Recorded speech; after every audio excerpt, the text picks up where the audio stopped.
আল্লাহ রাব্বুল আলামিন মা বাবার মাধ্যমে আমাদেরকে পাঠিয়েছেন, তাহলে আল্লাহকে কে বানাইলো? শয়তান যখন এই প্রশ্ন আমার আপনার অন্তরের মধ্যে এনে দেয়, আমি আপনি সূরা ইখলাস পাঠ করব আর আল্লাহ তাআলার কালাম, কোনো সন্দেহ নাই, নিঃসন্দেহে পাঠ করব আর আমার প্রশ্নগুলা পরিষ্কার হয়ে যাবে। কারণ আল্লাহ বলেন লাম ইয়ালিদ ওয়া লাম ইউলাদ, আল্লাহ তাআলা কারো থেকে জন্ম নেন নাই, আল্লাহ কাউকে জন্ম দেন নাই।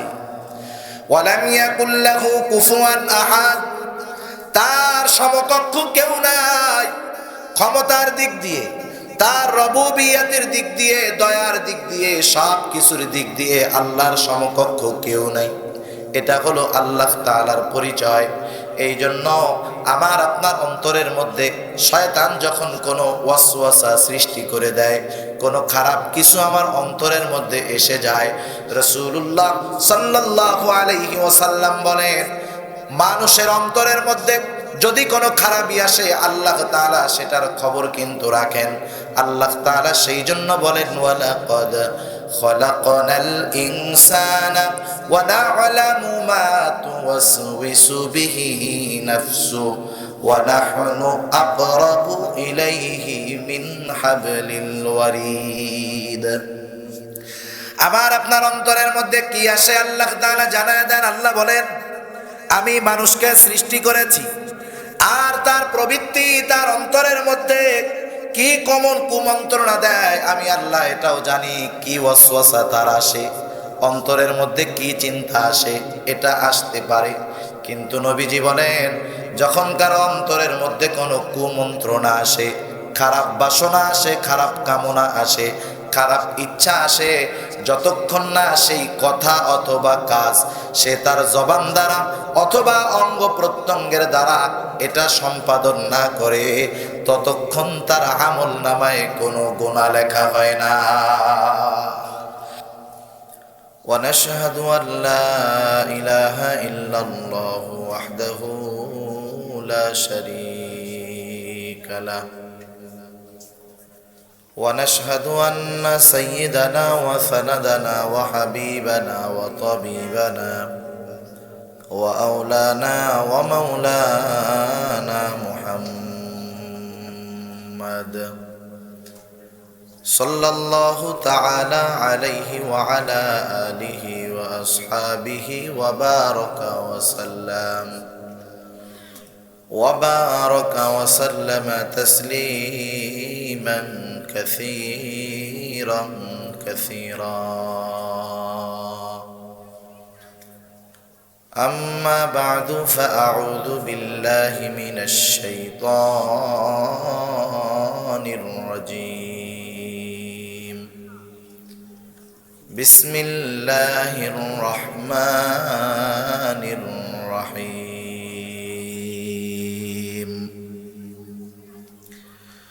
ولقد خلقنا الإنسان ونعلم ما توسوس به نفسه ونحن أقرب إليه من حبل الوريد.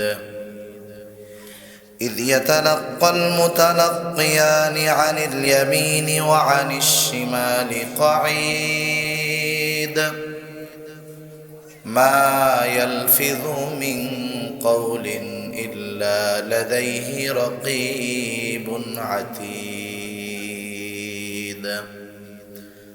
وقال رسول الله صلى الله عليه وسلم: أربع إذا كنا فيك فلا عليك ما فاتك الدنيا: حفظ أمانة وصدق حديث وحسن خلوق وعفة في تعمة، أو كما قال النبي عليه الصلاة والسلام.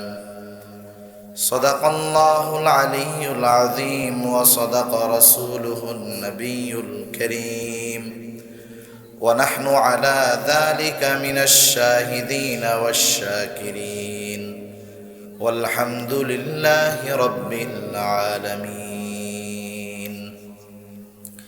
سبحانك لا علم لنا إلا ما علمتنا إنك أنت العليم الحكيم আমরা মুহাব্বতের সাথে সবাই দুরূদ শরীফ পাঠ করি আল্লাহুম্মা সাল্লি আলা মুহাম্মাদিন ওয়া আলা আলি মুহাম্মাদ কামা সাল্লাইতা আলা ইব্রাহিম ওয়া আলা আলি ইব্রাহিম ইন্নাকা হামিদুম মাজিদ اللهم بارك على محمد وعلى آل محمد كما باركت على إبراهيم وعلى آل إبراهيم إنك حميد مجيد عشق محبوب خدا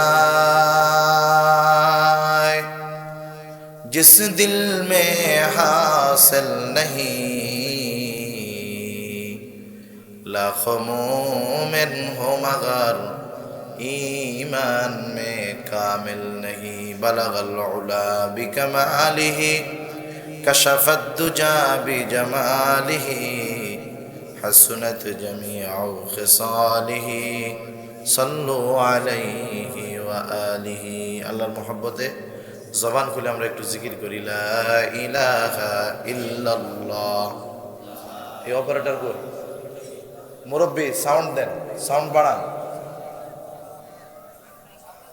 কি অবস্থা, এত সুন্দর আয়োজন, সাউন্ডের অবস্থা যদি এই হয়।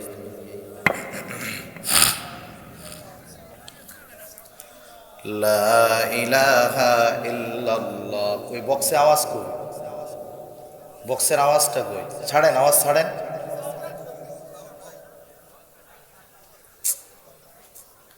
লা ইলাহা ইল্লাল্লাহ, লা ইলাহা ইল্লাল্লাহ।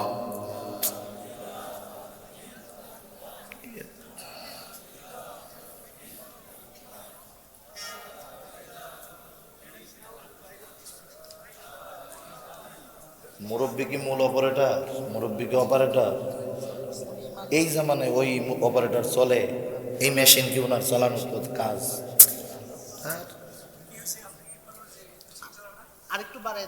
আওয়াজ কোথায় আপনার? আওয়াজটা ছাড়েন, বক্সের আওয়াজ ছাড়েন। আমি কি এইভাবে কথা বলবো? এভাবে কথা বলা যায়?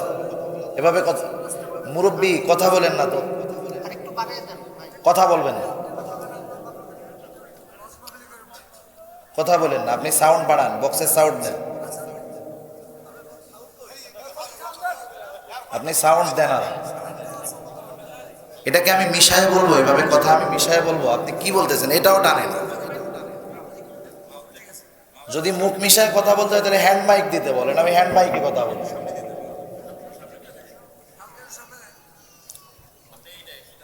মাউথ পিস যদি এতটুকু মিশায় কথা বলতে হয় তাহলে আমার তো বলার একটা অবস্থা সৃষ্টি করতে হবে।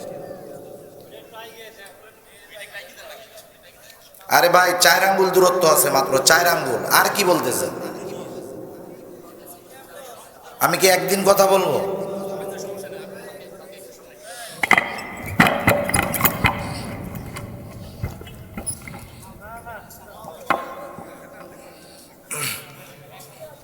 জিকির করি লা ইলাহা ইল্লাল্লাহ।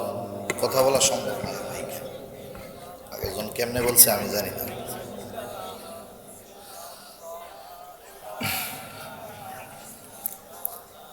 লা ইলাহা ইল্লাল্লাহ, লা ইলাহা ইল্লাল্লাহ, লা ইলাহা ইল্লাল্লাহ মুহাম্মাদুর রাসূলুল্লাহ সাল্লাল্লাহু আলাইহি ওয়াসাল্লাম।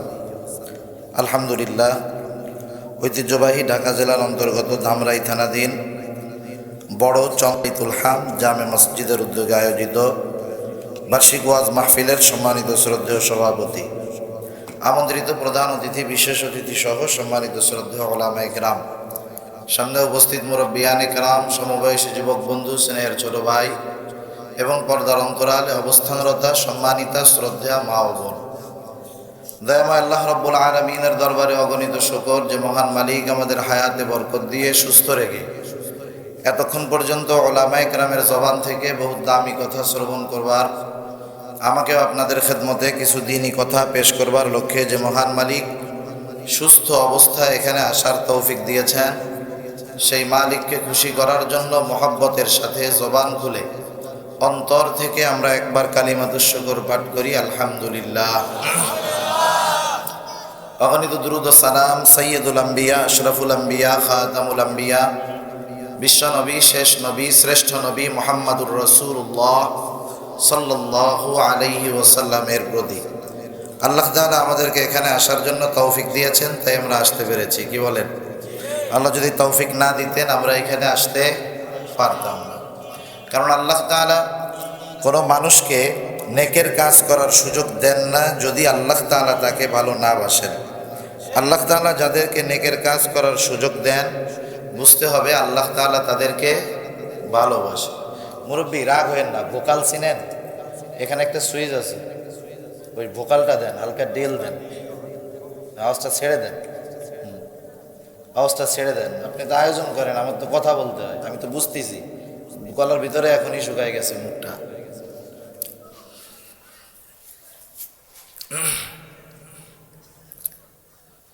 আল্লাহ রাব্বুল আলামিন যেহেতু এখানে আসার তৌফিক দিয়েছেন, আপনারাও আসছেন, অনেক ভাই দাঁড়ায়ও আছেন। দ্বীনি মজলিসগুলার কিছু আদব আছে, সৌন্দর্য আছে, আদবের মধ্যেই প্রকৃত সৌন্দর্য। সেজন্য আপনাদের কাছে অনুরোধ, যাদের সামনে জায়গা আছে 1 মিনিটের মধ্যে জিকিরের সাথে সাথে একটু আগায় বসেন। পেছনে যারা দাঁড়ায় আছে ওনারা বসুক, এর পরেও যদি কেউ আসে তাদের জন্য বসার জায়গা থাকে। আমরা একটু জিকিরের সাথে সাথে আগায় আসি। লা ইলাহা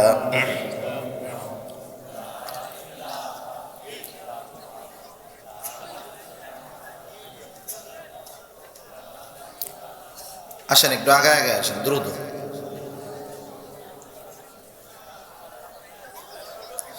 লা ইলাহা ইল্লাল্লাহ, লা ইলাহা ইল্লাল্লাহ। ভলিউমটা একটু বাড়ানো যাবে? ভলিউম এই বক্স সেটটা যাবে? বক্স সেটটা আরেকটু বাড়ান, আমার কানে আওয়াজটা আসুক, সেটুকু বাড়ান। হ্যাঁ,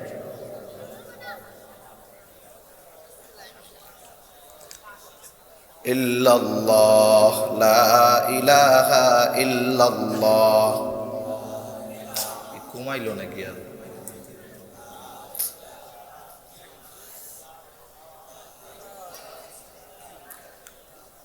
লা ইলাহা ইল্লাল্লাহ, লা ইলাহা ইল্লাল্লাহ, লা ইলাহা ইল্লাল্লাহ মুহাম্মাদুর রাসূলুল্লাহ সাল্লাল্লাহু আলাইহি ওয়াসাল্লাম। আলহামদুলিল্লাহ,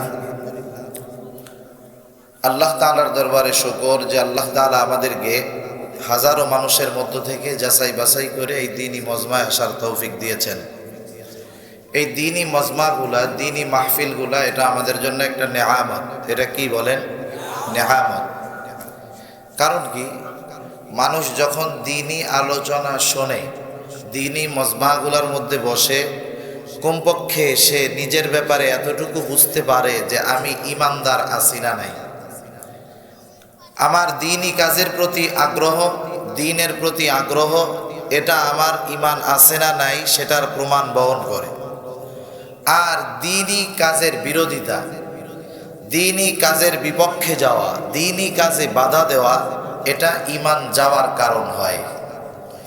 সেজন্য যারা দ্বীনি মজলিসে বসতে পারে, দ্বীনি কাজ করতে পারে, দ্বীনি কাজের সমর্থন দেয়, হয়তো শয়তানের ধোকায় নেক আমল করতে পারে না, কিন্তু তাদের ইমান আছে, এই জিনিসটা বোঝা যায়। ঠিক কিনা বলেন? আর যেহেতু দ্বীনি মজলিসগুলো আমরা আসি, আমাদের উচিত হলো, একজন আলোচক অনেক সময় আলোচনা করেন, তার সব কথা আমলে পরিণত করা এটা কঠিন ব্যাপার। অনেক কথার মধ্যে থেকে আমরা মাহফিল শুনবো, নিয়ত করব কমপক্ষে একটি কথা আমরা জানি নিজের জীবনের সাথে আমলে পরিণত করতে পারি। এই নিয়তে, আমলের নিয়তে এসে যখন আমরা মজলিসগুলায় বসবো, হয়তো এই একটি কথার আমল আমার জীবনের গতিপথকে পরিবর্তন করে দিতে পারে, ঠিক কিনা বলেন? কারণ আল্লাহ রাব্বুল আলামিন তো আমার আপনার প্রত্যেকের অন্তরের খবর রাখেন, যে আমার অন্তরের মধ্যে কি আসে কি যায়, আমি কি চিন্তা করি, কি বলি, কি করি, সব আল্লাহ জানেন কি জানেন না? আল্লাহ তাআলা সব জানেন। সেজন্য আমরা আমাদের নিয়তকে পরিশুদ্ধ করে যখন ছোট আমলও করব, ওই আমলটা আল্লাহ তাআলার কাছে কবুল হবে আশা করা যায়। সেজন্য আমরা যতক্ষণ থাকবো, আল্লাহ তাআলা আমাকে ইখলাসের সাথে বলবার, আপনাদেরকেও শ্রবণ করবার তৌফিক আল্লাহ দান করুক। সবাই বলি আমিন। আমি আপনাদের সামনে পবিত্র কোরআনুল কারীমের প্রসিদ্ধ একটি সূরা, সূরা কফ, এই সূরা থেকে 3টি আয়াত তিলাওয়াত করেছি। আল্লাহ তাআলার কাছে তৌফিক চাই এই আয়াতগুলো এবং হাদিসটিকে সামনে রেখে কিছু কথা আল্লাহ আমার জবান থেকে বের করেন, যে কথাগুলো আমার এবং আপনাদের সকলের দুনিয়া এবং আখেরাতের জন্য কল্যাণ করা হয়। সকলে বলি আমিন। আজকে 20 ফেব্রুয়ারি, আগামীকাল 21শে ফেব্রুয়ারি। 21শে ফেব্রুয়ারি আমাদের আন্তর্জাতিক মাতৃভাষা দিবস। যদিও বাংলা আমাদের মাতৃভাষা, কিন্তু ভাষার জন্য পৃথিবীতে অন্য কোনো জাতি প্রাণ দিয়েছে এমন কোনো নজির পৃথিবীর অন্য কোনো দেশের ইতিহাসে নাই।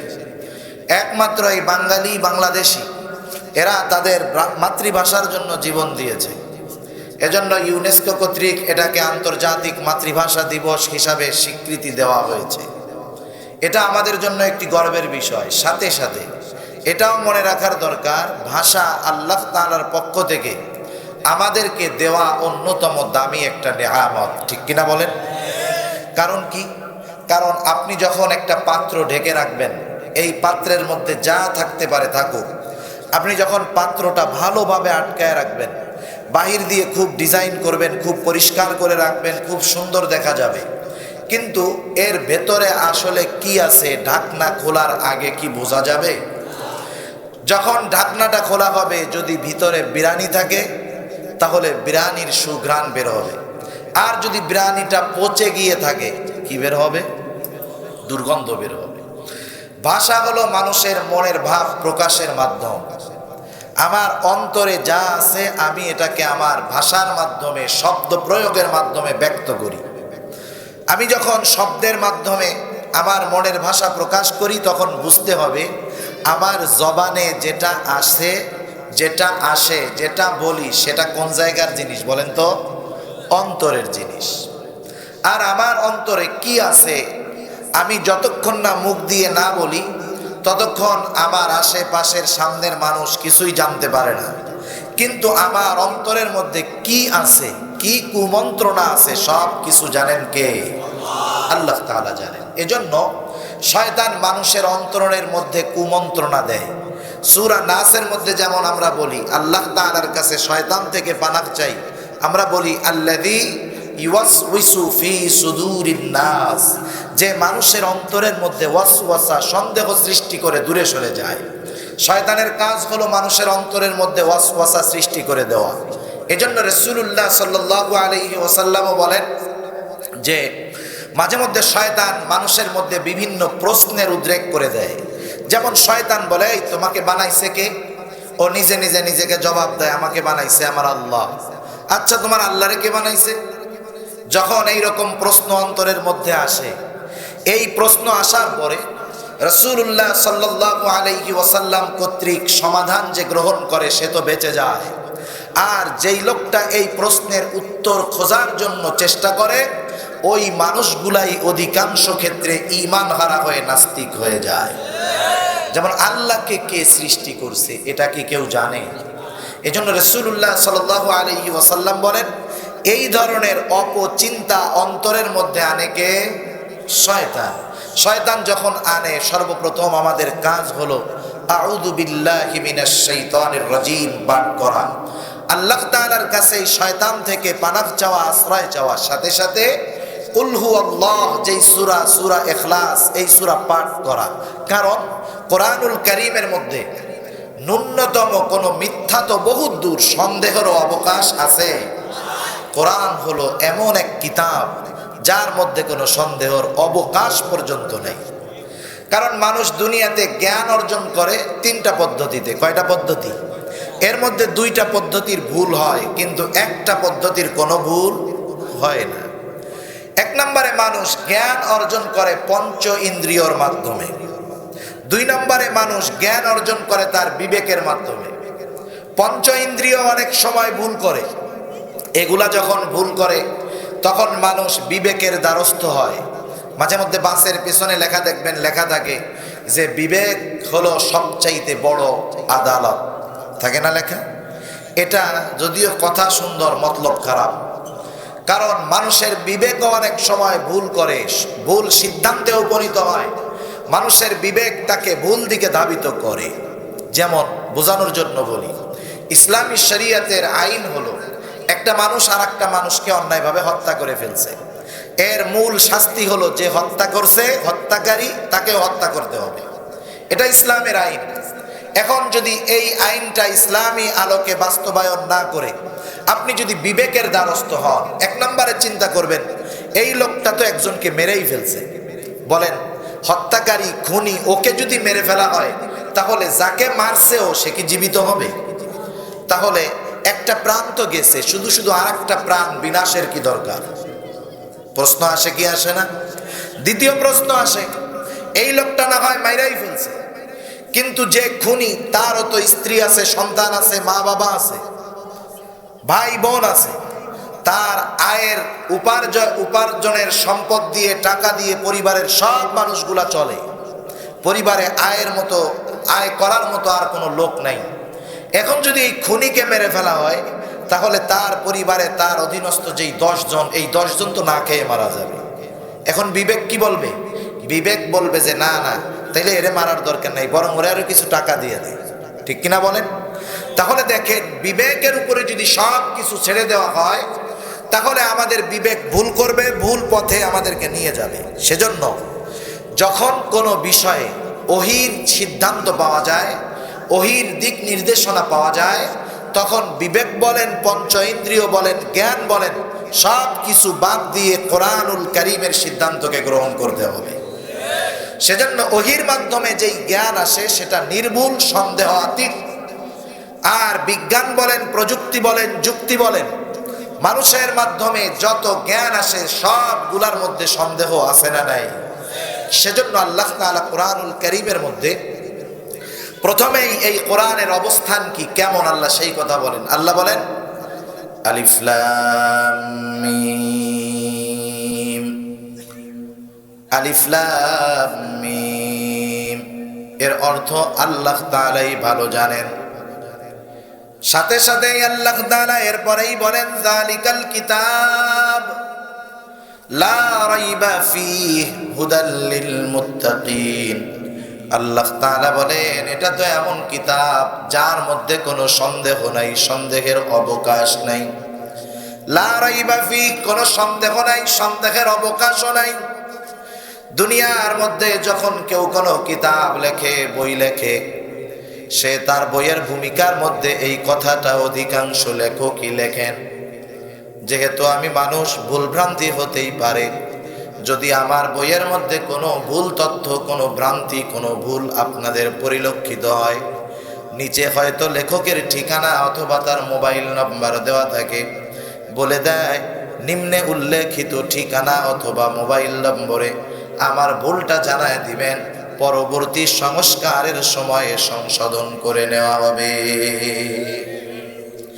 তাহলে দুনিয়ার মানুষ তার বইয়ের শুরুতে ভুলের বিষয়টা আগে উল্লেখ করে, কিন্তু আল্লাহ রাব্বুল আলামিন কোরআনুল কারীমের মধ্যে প্রথমেই বললেন এটার মধ্যে কোনো সন্দেহের অবকাশ নাই, সন্দেহের সুযোগ নাই।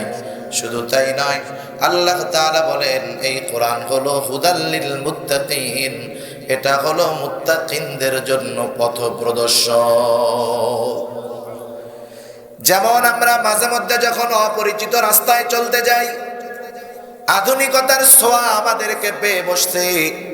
আগে যখন আমরা অপরিচিত কোনো জায়গায় যাইতাম, মানুষের কাছে জিজ্ঞাসা করে করে এরপরে যাইতাম, কিন্তু এখন অনেকেই অপরিচিত জায়গার সময়, মানুষের যাওয়ার সময় মানুষের কাছে জিজ্ঞাসা করে না।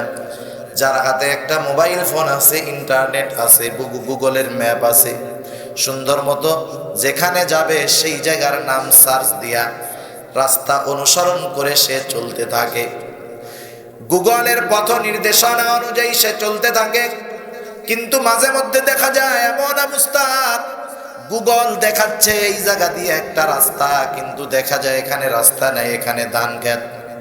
আবার কিছু কিছু জায়গায় দেখা যায় গুগল বলতেছে এই জায়গায় রাস্তা নাই, অথচ দেখা যায় ওই জায়গায় বিশাল বড় পাকা সুন্দর রাস্তা।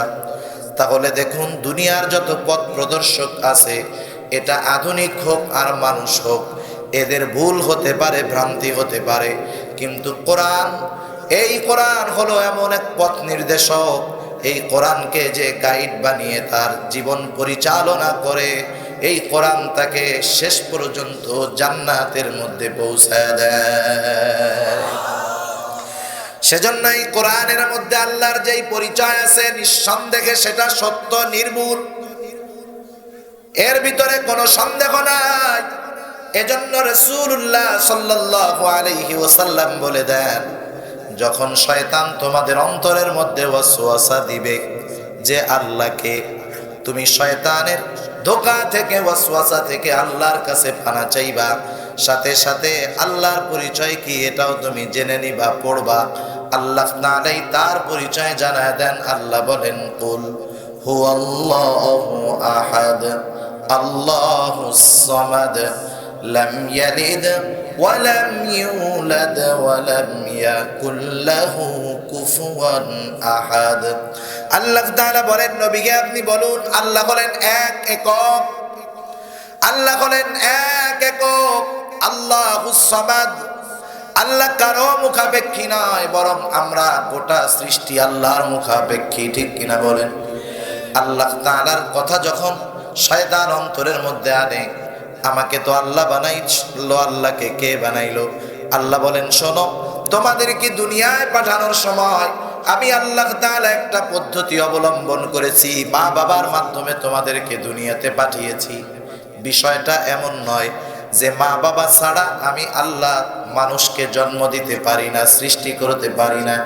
আল্লাহ তাআলা মা বাবা ছাড়াও সৃষ্টি করতে পারেন কি পারেন না? আল্লাহ তাআলা পারেন। এই জন্য আদম আলাইহিস সালামের সৃষ্টি হয়েছে মা বাবা ছাড়া। আবার আল্লাহ তাআলা যদি চান, পিতাবিহীন মানুষও সৃষ্টি আল্লাহ করতে পারেন। ঈসা আলাইহিস সালামকে সৃষ্টি করে আল্লাহ দেখায় দিয়েছে। কিন্তু মাতা পিতার মাধ্যমে দুনিয়াতে আমাদেরকে প্রেরণ করা, এটা একটা পদ্ধতি, এটা একটা সিস্টেম। কেন এই সিস্টেম আমি যদি বলতে যাই, অনেক আলোচনাটা অনেক লম্বা হয়ে যাবে। আল্লাহ রাব্বুল আলামিন মা বাবার মাধ্যমে আমাদেরকে পাঠিয়েছেন, তাহলে আল্লাহকে কে বানাইলো? শয়তান যখন এই প্রশ্ন আমার আপনার অন্তরের মধ্যে এনে দেয়, আমি আপনি সূরা ইখলাস পাঠ করব, আর আল্লাহ তাআলার কালাম, কোনো সন্দেহ নাই, নিঃসন্দেহে পাঠ করব, আর আমার প্রশ্নগুলা পরিষ্কার হয়ে যাবে। কারণ আল্লাহ বলেন, লাম ইয়ালিদ ওয়া লাম ইউলাদ।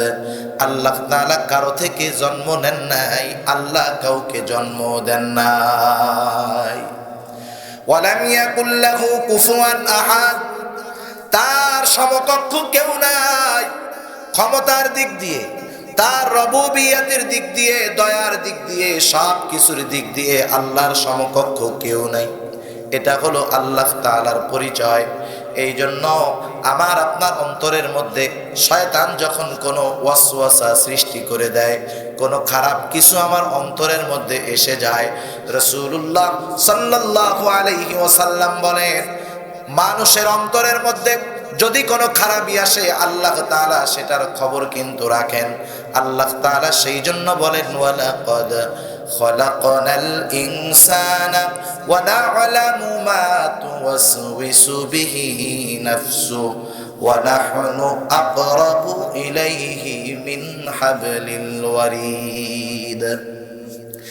আমার আপনার অন্তরের মধ্যে কি আসে আল্লাহ তাআলা জানায় দেন। আল্লাহ বলেন, আমি মানুষকে সৃষ্টি করেছি, আর তার প্রবৃত্তি, তার অন্তরের মধ্যে কি কমন কুমন্ত্রণা দেয় আমি আল্লাহ এটাও জানি, কি ওয়াসওয়াসা তার আসে, অন্তরের মধ্যে কি চিন্তা আসে, এটা আসতে পারে।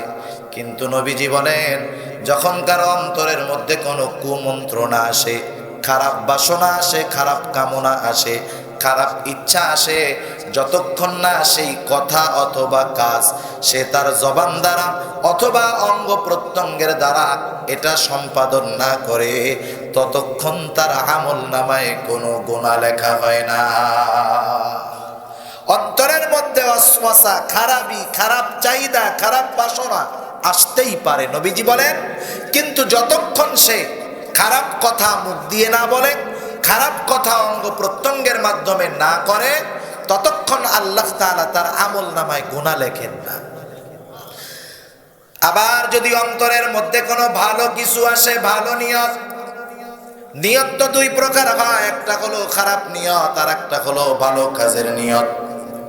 রাসূলুল্লাহ সাল্লাল্লাহু আলাইহি ওয়াসাল্লাম জানায় দেন, যখন কোনো মানুষ উত্তম রূপে ইসলামের মধ্যে প্রবেশ করে, আল্লাহ রব্বুল আলামিন জানায় দেন ওই ব্যক্তির জন্য কেমন ফজিলত। সে যখন কোনো নেক আমল করে, আল্লাহ রব্বুল আলামিন তার নেক আমল গুলাকে 10 থেকে 700 গুণ পর্যন্ত আল্লাহ সওয়াব বাড়ায় দেয় আমল করলে। আর অন্তরের মধ্যে আসলে রাসূলুল্লাহ সাল্লাল্লাহু আলাইহি ওয়াসাল্লাম বলেন, যখন কোনো মানুষ অন্তরের মধ্যে খারাপ কাজের কোনো নিয়ত করে, কিরামান কাতিবিন, আল্লাহ রাব্বুল আলামিন এই কিরামান কাতিবিন আমার আপনার দুই কাঁধের মধ্যে দুইজন ফেরেশতা আল্লাহ রাইখা দিছে। যখন কেউ খারাপ কাজের নিয়ত করে অথবা নেক কাজের নিয়ত করে, সে বুঝতে পারে খারাপ কাজের নিয়ত করার দ্বারা তার আমল নামায় কোনো গুনাহ লেখা হয় না, যতক্ষণ না সেই আমলটা অথবা সেই কাজটা সে করে। অনেকে আছে মনে মনে খারাপ নিয়ত করছে কিন্তু খারাপ কাজটা করে নাই, এই জন্য তার আমল নামায় কোনো গুনাহ লেখা হয় নাই। কিন্তু পরক্ষণেই আবার নিয়ত করে না, ওই যে খারাপ কাজটা করার নিয়ত করছিলাম ওইটা আর করব না। মনে করেন নিয়ত করছে আমি আজকে রাত্রে গান শুনতে যাব, একটু পরে আবার নিয়ত করছে না আমি গান শুনতে যাব না। প্রথমবার গান শুনতে যাওয়ার নিয়ত করলো, এতে তার আমল নামায় কোনো গুনাহ লেখা হয় নাই। কিন্তু যখনই নিয়ত করছে না গান শুনতে যাব না, সাথে সাথে তার আমল নামায় ভালো কাজের নিয়ত করার কারণে একটা নেকি লেখা হয়ে যায়। সেজন্য ভালো কাজের নিয়তের মধ্যেও কি আছে?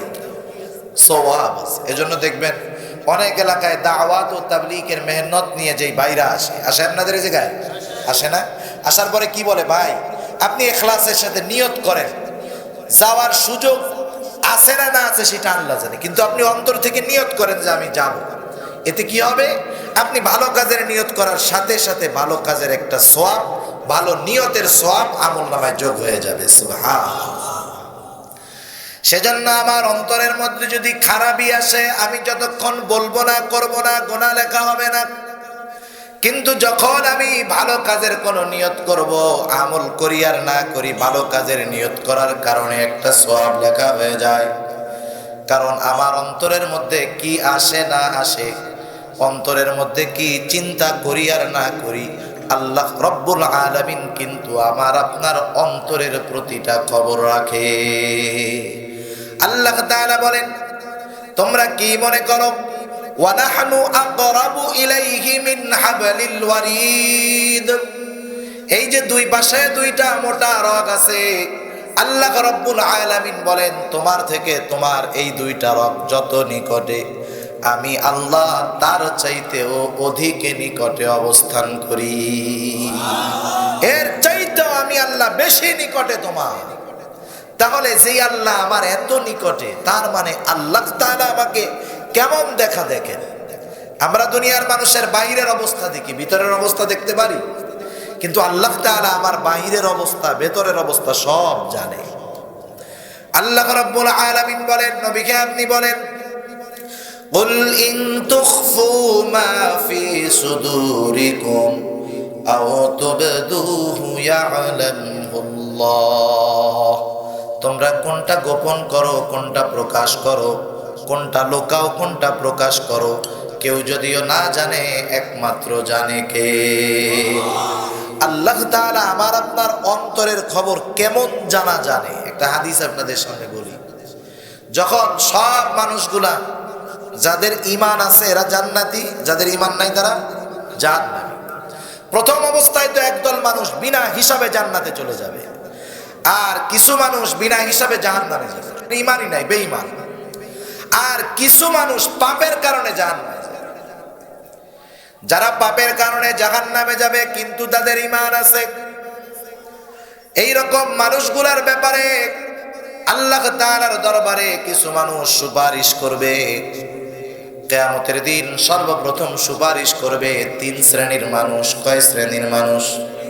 রাসূলুল্লাহ সাল্লাল্লাহু আলাইহি ওয়াসাল্লাম বলেন, ইয়াশফাউ ইয়াউমাল কিয়ামাতি সালাসা, আল আম্বিয়া সুম্মা আল উলামা সুম্মা আশ-শুহাদা। সর্বপ্রথম সুপারিশ করবে আম্বিয়া আলাইহিস সালাম। আম্বিয়া আলাইহিস সালামের মধ্যে সর্বপ্রথম সুপারিশ করবে রাসূলুল্লাহ সাল্লাল্লাহু আলাইহি ওয়াসাল্লাম। এরপরে অন্যান্য নবীরা করবেন, এরপরে আলেমগণ করবে, শহীদেরা করবে। ধারাবাহিকতার ক্রমান্বয়ে আস্তে আস্তে প্রত্যেকটা জান্নাতি সুপারিশ করার অনুমতি পাবে। একটা সময় আল্লাহ তাআলা ফেরেশতাদেরকেও বলবে, ও ফেরেশতারা, দেখো তো কারো ন্যূনতম ঈমান আছে কিনা। ওই রকম ন্যূনতম ঈমান, যারা পরিমাণ ঈমানও যার আছে, তাকেও সুপারিশ করো, তার জন্য তাকে আমি মাফ করে জান্নাত দিয়ে দিব। একটা সময় জান্নাতীরা সুপারিশ করবে, নবীরা করবে। এবার আল্লাহ তাআলা সবাইকে জিজ্ঞাসা করবে যে জাহান্নামে আর জান্নাতে যারা আছে, এমন কোন মানুষ আছে নাকি যে ঈমানের কারণে, বদআমলের কারণে জাহান্নামী কিন্তু তার ঈমান আছে?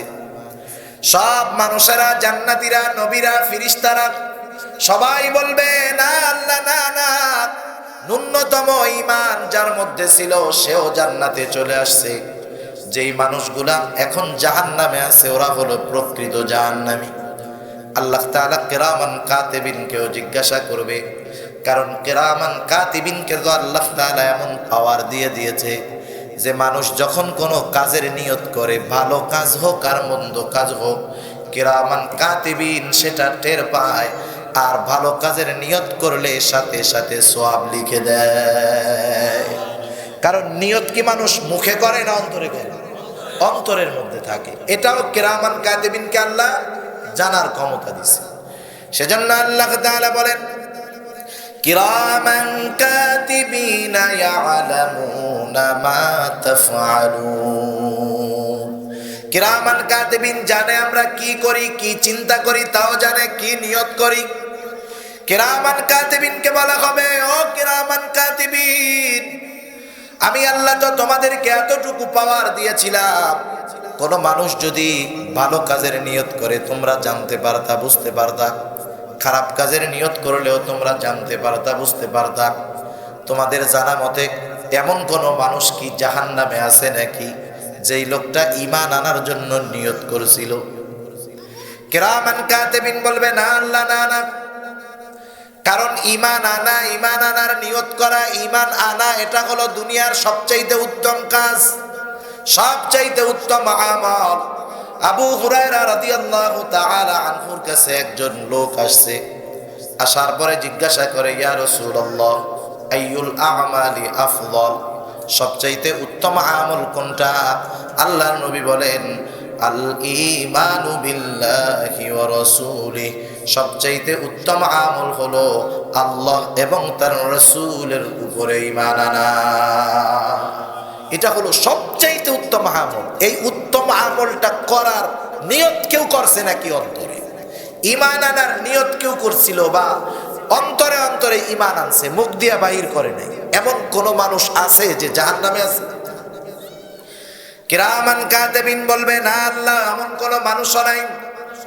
এখন যারা জাহান্নামে আছে এরা হলো প্রকৃত জাহান্নামী। এবার আল্লাহ রাব্বুল আলামিন জাহান্নামের মধ্যে তার দুইটা হাতকে দিয়ে দিবে। একদল মানুষকে আল্লাহ তাআলা জাহান্নাম থেকে উঠায়া আনবে, এই মানুষগুলার কপালের মধ্যে স্পেশাল ব্যাজ থাকবে, লেখা থাকবে উতাকাউর রহমান। এই মানুষগুলা হলো দয়াময় রহমানের অনুগ্রহ প্রাপ্ত বিশেষ বান্দা। এরা যে ঈমান আনছে, এদের ঈমান এতটা গোপন, কিরামান কাতিবিন টের পায় নাই। সুবহানাল্লাহ। তাহলে দেখেন আল্লাহ তাআলা একটা মানুষের কোন জায়গার খবর রাখেন, যেখানকার খবর ফেরেশতা পর্যন্ত জানে না। ওই দিন আল্লাহ তাআলা যে আলিমুল গায়েব, এর বিশ্বাস তো আমাদের আছে। কেমন আলিমুল গায়েব? আল্লাহ রাব্বুল আলামিন তার পূর্ণ পরিচয় সেদিন গোটা মানুষের সামনে, জান্নাতীদের সামনে আল্লাহ তাআলা প্রকাশ করে দিবেন। সেজন্য আল্লাহ আমার ওই জায়গার খবরটাও রাখেন, ঠিক কিনা বলেন? সেজন্য আল্লাহ তাআলা আমাদেরকে জানায় দেন, গোলাম ওয়ালাকাদ খালাকনাল ইনসানা ওয়া না'লামু মা তুওয়াসওয়িসু বিহি নাফসুহু ওয়া নাহনু আকরাবু ইলাইহি মিন হাবলিল ওয়ারিদ। আল্লাহ তাআলা বলেন ওয়ালাকাদ খালাকনাল ইনসান, আমি মানুষকে সৃষ্টি করেছি, ওয়া না'লামু মা তুওয়াসওয়িসু বিহি নাফসুহু, তার অন্তরের মধ্যে কি তাকে কুমন্ত্রণা দেয়, কি তাকে ওয়াসওয়াসা দেয়, আমি আল্লাহ জানি। কেন জানি? ওয়া নাহনু আকরাবু ইলাইহি মিন হাবলিল ওয়ারিদ। আল্লাহ তাআলা বলেন আমি তার গলার শিরা থেকেও অধিক নিকটবর্তী, এজন্য আমি তার অন্তরেরটাও জানি। এখন যেই আল্লাহ আমার অন্তরের অবস্থা জানেন, দেখেন বলেন তো সেই আল্লাহ আমি পাপ করলে, গুনাহ করলে, মিথ্যা বললে, দর্শন করলে, অপরাধ করলে দেখেন কি দেখেন না? তাইলে আল্লাহ আমারও যেমন নিকটবর্তী, আপনারও তেমন নিকটবর্তী, তাই না? যেটা মিথ্যা কথা বলে ওরও, যে দর্শন করে তারও, সব জানে। একটা মানুষ যে যত বড় চিটিংবাজ হোক আর বাটপার হোক আর মিথ্যাবাদী হোক, বাবা খোরাক আর দর্শক হোক, ওর বাপ যদি ওর সাথে থাকে ও কি এই অপরাধগুলা করবে? তখন তো ওর মতো ভালো কেউ থাকবে না।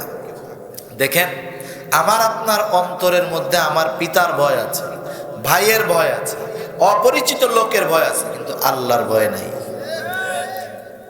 কথা বুঝতেছেন না? যদি আল্লাহর ভয় থাকতো, আল্লাহ বলতেছে আমি কত নিকটবর্তী তোমার, এই শিরার চাইতেও নিকটবর্তী, অন্তরেরটাও আমি জানি। যে অন্তরেরটা জানে তার বাহিরেরটা জানি, এটা বলার দরকার আছে নাকি? যেমন বোঝানোর জন্য বলতেছি, এক লোক একজনের সাথে কথা বলতেছে, কথা খেয়াল দিয়ে শুনেন, আর যারা দাঁড়ায় আছেন একটু বসেন, এদিকে জায়গা থাকলে একটু বসেন ভাই। দেখেন আপনারা এদিকে তাকান, ওনারা বসবে, এদিক তাকান। এক লোক আর এক লোকের সাথে কথা বলতেছে, দুইজনের সাথে দেখা। অনেক সময় আমরা জিজ্ঞাসা করি না একজনের সাথে একজনের দেখা হইলে, আপনার নাম কি, বাড়ি কোথায়, কি লেখাপড়া করছেন, কোথায় পড়াশোনা করছেন? অনেক সময় মানুষের প্রশ্নের দ্বারাই বোঝা যায় যে এই লোকটা কত গবেট, বোঝা যায় না? যেমন একজন একজনের সাথে কথা বলতেছে, দেখা হয়েছে, সালাম বিনিময় হয়েছে, ভাই আপনি ভালো আছেন? হ্যাঁ। আপনি কি করেন? ভাই লেখাপড়া করি। কোন পর্যন্ত করছেন লেখাপড়া? বলতেছে যে আমি মাস্টার্স কমপ্লিট করছি। কি করছে? মাস্টার্স কমপ্লিট করছি। এবার যিনি প্রশ্ন করতেছেন যে আপনি কি লেখাপড়া করছেন, উনি বললেন মাস্টার্স কমপ্লিট করছি। এখন প্রশ্নকারী যদি এবার প্রশ্ন করে যে ভাই আপনি কি ম্যাট্রিক পাস করছিলেন, আপনি কি আইয়াতে পাস করছিলেন ভাই? এখন বলেন তো, যেই লোকটা মাস্টার্স পাস করছে সে যদি ম্যাট্রিক পাস না করে, আইএ পাস না করে, এরপরে অনার্স কমপ্লিট না করে, সে কি মাস্টার্সে ভর্তি হতে পারবে? তাহলে আল্লাহ তাআলা যেখানে অন্তরের খবরটা জানেন, কোনটা জানেন যেটা কিরামান কাতিবিনও জানে না, ওটা যে আল্লাহ জানেন, সেই আল্লাহ আমার বাহিরে আমি যত আমল করি সব আমলের খবর জানেন কি জানেন না? আল্লাহ জানে। এই চিন্তাগুলাই আমাদের জীবনকে পরিবর্তন করতে পারে, এই চিন্তাগুলাই আমাদেরকে গুনাহ থেকে বাঁচাতে পারে। এজন্য আল্লাহ তাআলা আমাদেরকে জানায় দিয়েছেন। এরপরে আল্লাহর একটু কি বলেন? আল্লাহ রাব্বুল আলামিন এরপরে বলেন إذ يتلقى المتلقيان عن اليمين وعن الشمال قعيد। আল্লাহ রাব্বুল আলামিন বলেন শুধু তাই নয়, আমি যে দেখতেছি, আমি যে জানতেছি, এমনটা শুধু নয়, তোমার ডান পাশে একজন, বাম পাশে একজন, তোমার সব কর্মগুলা লিখতেছে, লিপিবদ্ধ করা হইতেছে।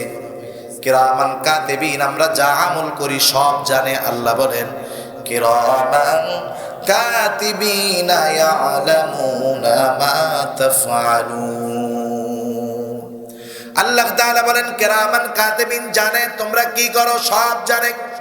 শুধু জানে তা নয়, কিরামান কাতিবিন আমার আপনার কর্মগুলাকে সুন্দরভাবে লিপিবদ্ধ করতেছে।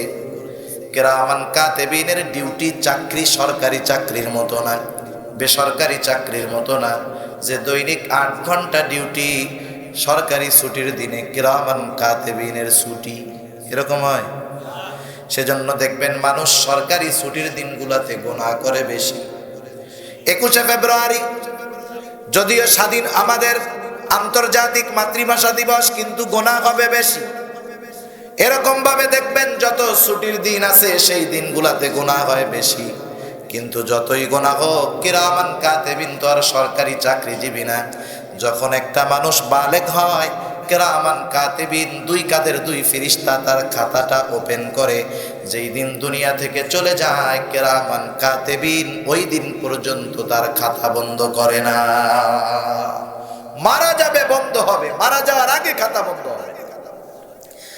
আবার এমনটা নয় যে কিরামান কাতিবিন কিছু কিছু জায়গায় যাইতে পারে না বা যায় না।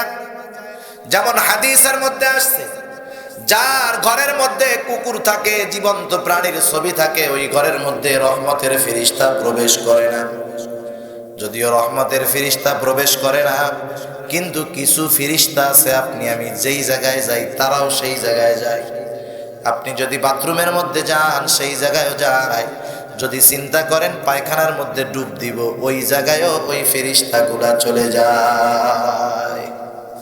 কিরামান কাতিবিন এই 2 জন, আর আরেকজন ফেরেশতা আছে, ও আমাদের কথাগুলো লিপিবদ্ধ করে। আর আছে মালাকুল মউত, আপনি আমি যেই জায়গায় যাই না কেন ওই জায়গায় সেই ফেরেশতা উপস্থিত হয়ে যাবে। এরা সাথে থাকবে, মালাকুল মউত যেই জায়গায় যায় সেই জায়গায় চলে আসবে। ঠিক কিনা বলেন? সেজন্য এরা লিপিবদ্ধ করে আমার আপনার আমলগুলা। শুধু তাই নয়, কিয়ামতের দিন তার এই লিখিত আমলগুলাই আমলনামা হিসাবে আমার আপনার কাছে চলে আসবে। আমি আপনি যত আধারে, যত আলোতে, যত দূরে, যত নিরালায় গুনাহ করি না কেন, নেকের কাজ করি না কেন, সবগুলা লিপিবদ্ধ হয়ে যাবে। যদি আমার নেকের কাজ ভালো হয়, আমি পেয়ে যাব ডান হাতে আমলনামা। আর যদি আমার নসিবটা খারাপ হয়ে যায়, পাপ বেশি হয়ে যায়, আমার বাম হাতে আসবে আমলনামা। বুকটা চিরে পেছন দিক দিয়ে হাতটা বের করা হবে, বাম হাতে আমলনামা দেওয়া হবে। আল্লাহ তাআলা বলবেন ইকরা কিতাবাকা কাফা বিনাফসিকাল ইয়াউমা আলাইকা হাসিবা। পড়ো তুমি তোমার আমলনামা, তোমার কিতাব, তুমি হিসাবের জন্য নিজেই যথেষ্ট। সেই দিন আমলনামা যেই ভাষায় দেওয়া হোক, যে ভাষায় লেখা থাক, আমি যেই বাঙালি হই আর সুরিয়ানি হই, আফ্রিকান হই, সবাই পড়তে পারবে না? পারবে তো? এটা তো বর্তমান প্রযুক্তির কল্যাণে এটা বোঝা আরো সহজ। এখন তো একটা সময় মানুষ ভাষা শেখার জন্য কত পরিশ্রম করতো, এখন আর ভাষা শেখা লাগে না। চাইনিজ ভাষা, যেই ভাষা চাইনিজ, আপনাদের দিকে চাইনিজরা আছে না? আছে না? ইংরেজি কথা বললে তো ইয়েস নো ভেরি গুড, কমপক্ষে বাঙালি এটা তো বুঝে। একবারে যত নিম্ন শ্রেণীর মানুষ হোক, ইয়েস নো ভেরি গুড তো বুঝে, কি বলেন? এগুলা বুঝে। কিন্তু চাইনিজের শব্দ তো বহুত দূর, অক্ষরও বোঝা যায় না। কথা বললে কি গালি দেয় না কথা কয়, এটাও বোঝা যায় না। কিন্তু প্রযুক্তির কল্যাণে এখন চাইনিজের সাথে কথা বলা সহজ, শুধু লিখিত মেসেজ আকারে নয়, ভয়েস আকারে। সুবহানাল্লাহ। কেমনে যায়? আপনি একজন চাইনিজের সাথে ভয়েস মেসেজিং করবেন, চাইনিজ ভাষা তো আপনার জানা নাই, আপনি দিবেন, আপনার ভয়েসটা কনভার্ট হবে বাংলা থেকে চাইনিজ। আপনি বাংলায় বলবেন তুমি কেমন আছো, হুবহু আপনার লাহানে, আপনার টোনে এই শব্দটা চাইনিজ ভাষায় কনভার্ট হয়ে চাইনিজের মোবাইলে চলে যাবে, ওর ভাষায়, ওখানে আওয়াজ করবে যে তুমি কেমন আছো। চাইনিজ বুঝতে পারবে না, এবার চাইনিজ ওর ভাষায় বলবে যে হ্যাঁ ভালো আছি, তুমি কেমন আছো। ও যখন দিবে যে চাইনিজ টু বাংলা, ওর টোনে, ওর ভাষায়, হুবহু ওর শব্দে, ওর মডেলে আমার আপনার কাছে বাংলায় চলে আসবে, হ্যাঁ ভালো আছি, তুমি কেমন আছো। সুবহানাল্লাহ। মানুষকে এই বুদ্ধি দিছে কে? জোরে বলেন, কে দিয়েছে? যেই আল্লাহ এই বুদ্ধি দিয়েছেন, তিনি আমাকে আপনাকে আমলনামা যেই ভাষায় হোক পড়ার যোগ্যতা দিতে পারেন না? একটা প্রযুক্তি আছে, দেখবেন অনেক জায়গায় আন্তর্জাতিক সেমিনার গুলায় প্রত্যেকটা দেশের রাষ্ট্রপ্রধান তার ভাষায় বক্তব্য দেয়। মনে করেন 100 জন রাষ্ট্রপ্রধান এই সেমিনারে আছে, প্রত্যেকেই আমার বক্তব্য শুনবে, কিন্তু আমি তো বলতেছি বাংলায়। 100 জন কি বুঝবে? বুঝবে না।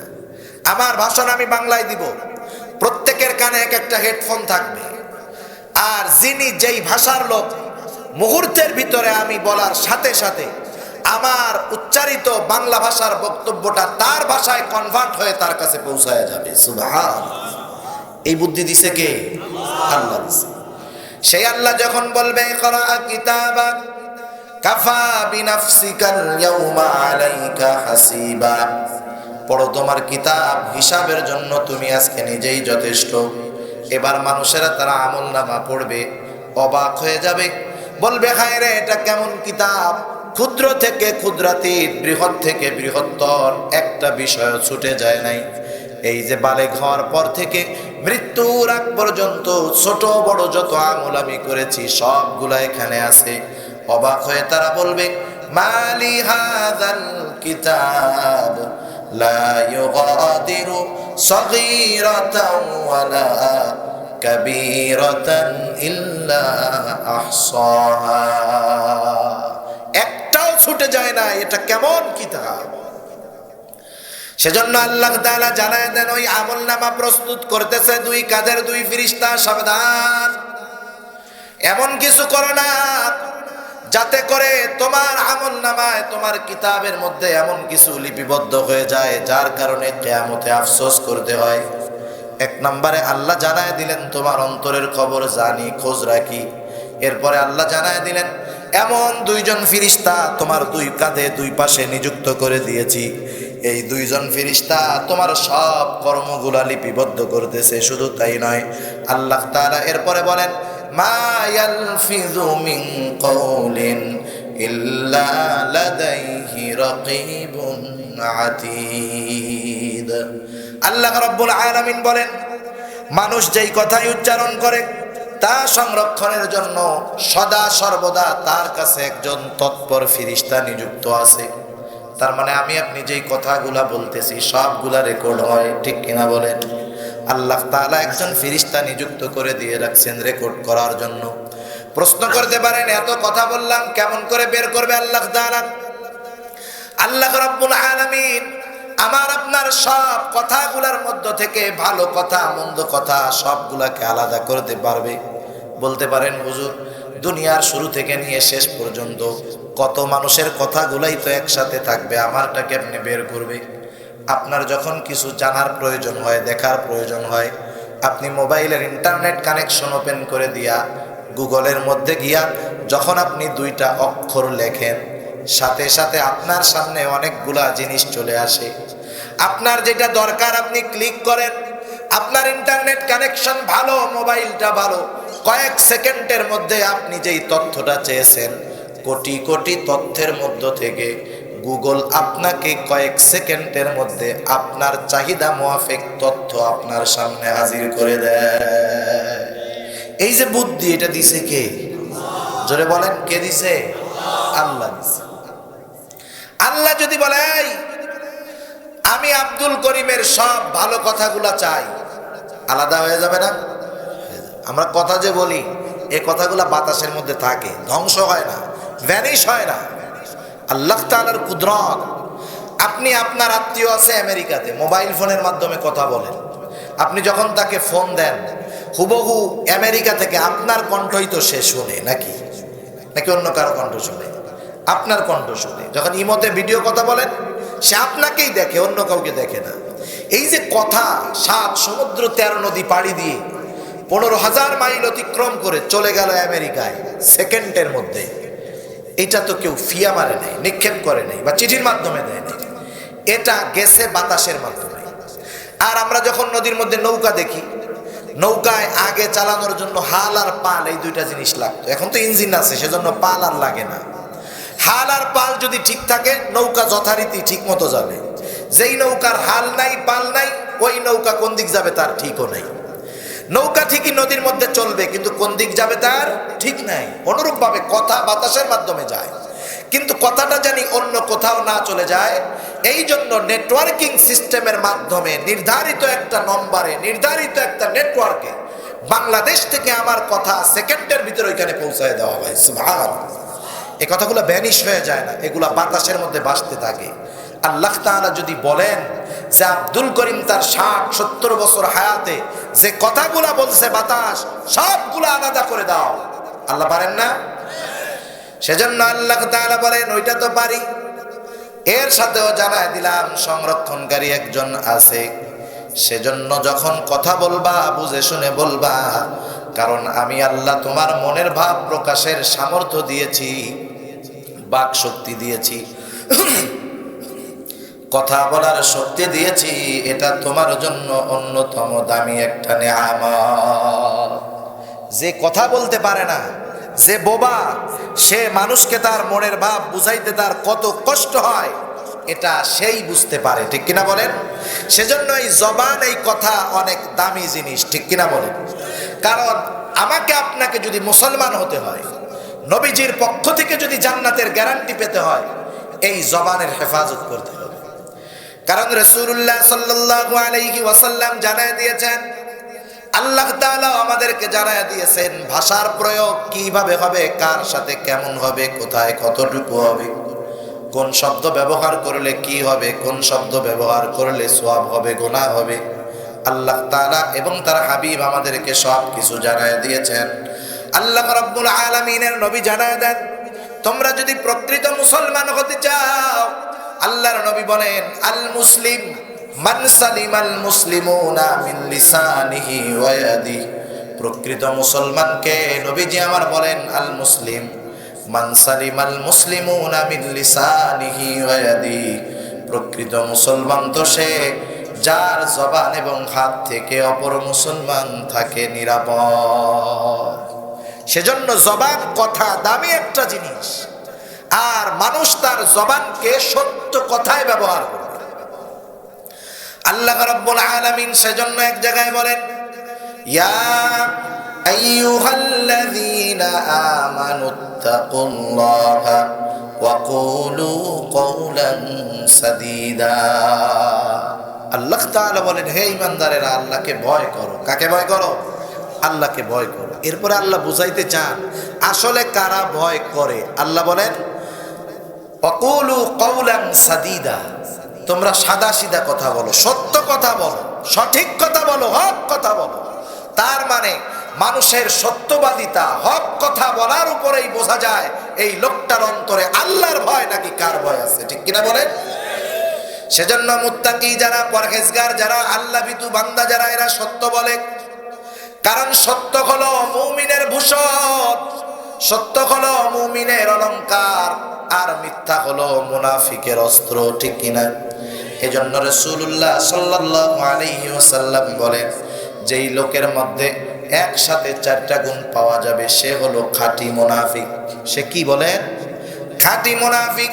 আল্লাহর নবী বলেন খাঁটি মুনাফিক হলো ইদা হাদ্দাসা কাযাবা, যখন সে কথা বলে মিথ্যা কথা বলে, ইদা ওয়াদা আখলাফা, যখন ওয়াদা করে ওয়াদা খেলাফ করে, ইদা তুমিনা খানা, আমানতের খেয়ানত করে, ওয়া ইদা তাখাসামা ফাজারা, কারো সাথে যখন ঝগড়া লাগে সে অশ্লীল বাক্য নিক্ষেপ করে, খারাপ কথা বলে। দেখেন আল্লাহ তাআলা প্রথম বললেন যে আমি অন্তরের খবর জানি, এরপরে বললেন কিরামান কাতিবিন, সব লেখে। মুনাফিকের মধ্যে 4টা বিষয়ের মিল আছে। 1 নাম্বার, সে অন্তরের সাথে আমানত এবং ওয়াদা, এই 2টা অন্তর এবং জবান 2টার সাথে সম্পৃক্ত। 2টাই যদি তার ঠিক থাকে, অন্তরে এবং জবানে 2টাই যদি ঠিক থাকে, সে আমানতদারিতাও ঠিক রাখতে পারবে, ওয়াদাও ঠিক রাখতে পারবে। এই 2টার মধ্যে যখন গরমিল হয়ে যাবে তখন সে আমানতের খেয়ানতকারী হবে, ওয়াদা খেলাফকারী হবে। আর একটা কি, ও কথা যখন বলবে মিথ্যা কথা বলবে। এই 4টা যদি একসাথে কারোর মধ্যে থাকে, নবী বলেন খাঁটি মুনাফিক। মিথ্যা কথা, এটা হলো সকল গুনাহের মা। মিথ্যা হলো সকল গুনাহের মা। অনেক সময় আমরা কিন্তু না বুঝে আমার আপনার আত্মীয় স্বজন ছোট বাচ্চাদের সাথেও আমরা মিথ্যা কথা বলি। একদিন রাসূলুল্লাহ সাল্লাল্লাহু আলাইহি ওয়াসাল্লামের কাছে একজন মহিলা আসছে। একটা ছোট বাচ্চা, তার বাচ্চাটা দূরে চলে গেছে। এমনি ডাকতেছে, বাবা এদিকে আসো, ছোট বাচ্চা আসে না। এবার তিনি মুষ্টিবদ্ধ করে বাচ্চাটাকে ডাকতেছে যে এদিকে আসো, আমার হাতের ভিতরে খাবার আছে, তোমাকে খাবার দেওয়া হবে। এবার বাচ্চাটা কাছে আসলো, মহিলা হাতের থেকে একটা খেজুর বের করে বাচ্চাটাকে দিল। আল্লাহর নবী বললেন, তোমার হাতের মধ্যে যদি কিছু না থাকতো তুমি তাহলে এই বাচ্চাকে ধোঁকা দিয়েছো বলে পরিগণিত হতে, তুমি মিথ্যাবাদী হিসাবে সাব্যস্ত হতে যদি তোমার হাতের মধ্যে কিছু না থাকতো। আমরা আমাদের বাচ্চাদেরকে এরকম মাঝে মধ্যে মিথ্যা ধোঁকা দেই। যেমন ছোট বাচ্চা, 3-4 বছরের বাচ্চা ছোটখাটো অপরাধ করতেই পারে, ঠিক না? ছোট বাচ্চা কি করবে? নাইলে একটা প্লেট ভেঙে ফেলছে, নাইলে একটা গ্লাস ভেঙে ফেলছে, এই তো করবে নাকি? ছোটখাটো ভুল করে। কিন্তু ছোট বাচ্চারা যখন ভুল করে, অভিভাবক যখন রেগে যায়, সে তখন ভয় পায়, ভয় পেয়ে দূরে সরে যায়। অনেক অভিভাবক তখন বলে, এই দূরে যাবি না, এদিকে আয়, তোরা কিচ্ছু বলবো না, এদিকে এদিকে এদিকে। এবার 3-4 বছরের বাচ্চা, ও তোর বাপ মারে বিশ্বাস করে, এই জন্য বিশ্বাস করে বাপ মার কাছে আসছে। এবার কাছে পেয়ে জন্মের আকারে সাইজ করে দেয় কি দেয় না? আপনি কি করলেন? আপনি আপনার বাচ্চার আপনার প্রতি যেই বিশ্বাস, এটা আপনি ভেঙে ফেলছেন মিথ্যার মাধ্যমে। আপনি যখন তাকে ডাকছেন এদিকে আসো, কিছু বলবো না, সে আপনার কথা বিশ্বাস করে আপনার কাছে আসছে, তখন আপনার তাকে মার দেওয়া এটা উচিত হয় নাই। অপরাধ তো বড় করে নাই, 3-4 বছরের বাচ্চা, যেখানে আল্লাহর গুনাহ লেখা শুরু করে নাই, সেখানে ছোট্ট একটা অপরাধ করছে, কেন আপনি তাকে মারলেন?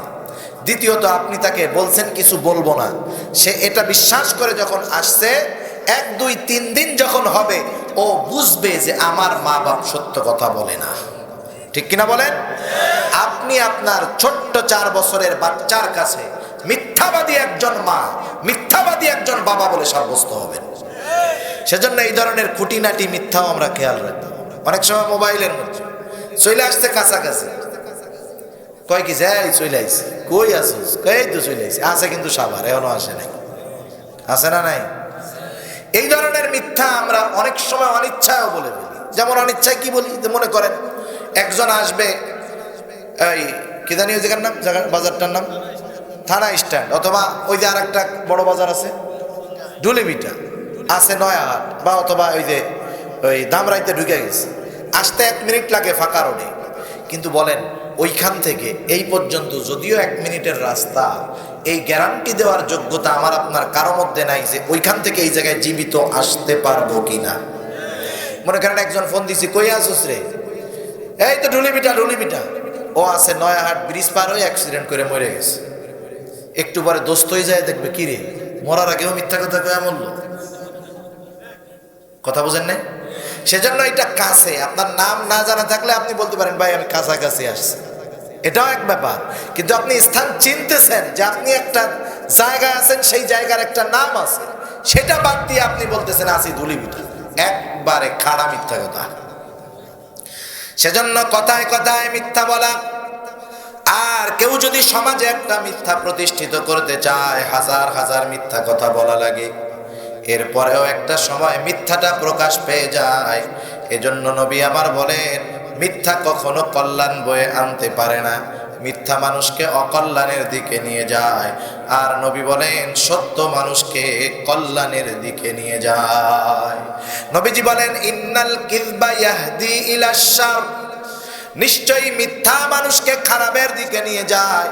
ওয়া ইন্নাশ শাররা ইয়াহদি ইলান নার, আর খারাপি মানুষকে জাহান্নামের দিকে নিয়ে যায়। সেজন্য মুনাফিকের অন্যতম আলামত হলো সে জবান দিয়ে মিথ্যা কথা বলে, তার শব্দ মিথ্যা, তার জবান থাকে মিথ্যায় ভরপুর। শুধু মিথ্যা নয়, মুনাফিকের আরেকটা আলামত হলো সে অশ্লীল এবং অশালীন শব্দ ব্যবহার করে। আফসোসের সাথে বলতে হয়, আজকে আমাদের তরুণ প্রজন্মের কলিজার টুকরা যুবক ভাইয়েরা, ওই বন্ধুর সাথে সম্পর্ক তার বেশি যেই বন্ধু তাকে সবচাইতে খারাপভাবে গালি দিতে পারে, ঠিক না? দূরবর্তী এক ফ্রেন্ডের সাথে নর্মাল কথা বলে, কিন্তু যেটা সবচেয়ে কাছের বন্ধু, ও আয়সা যা বলে আমি বলতে পারতেছি না কি বলে, ওদের কাছ থেকে শুনবেন, আর যদি আমার কাছ থেকে শুনতে চান ওয়াজের পরে এসে শুনেন কি বলে। বুঝেন নাই? ওর মা বোন সহ তুইলা বলে, আর ওই বাটপার ওই কাপুরুষ বন্ধুর কথায় বেটাইয়া মুস্কি মেরে হাসি মারে। আছে না নাই? আশা করি কিরে দুস্ত কেমন আছোস, তোর মায়ের বাপ ও কয়া দুস্ত ভালো আছে, ঠিক কিনা বলেন? বললো কি আর করলো কি? এখনকার বন্ধুত্ব হয়েছে খারাপ যত ভাষা বলবে সে তো ক্লোজ ফ্রেন্ড। আরেকজনকে তোমার সাথে এরকম একটা আচরণ করলো, না না ও আমার ভেরি ক্লোজ ফ্রেন্ড, বলতেই পারে, ঠিক কিনা বলেন?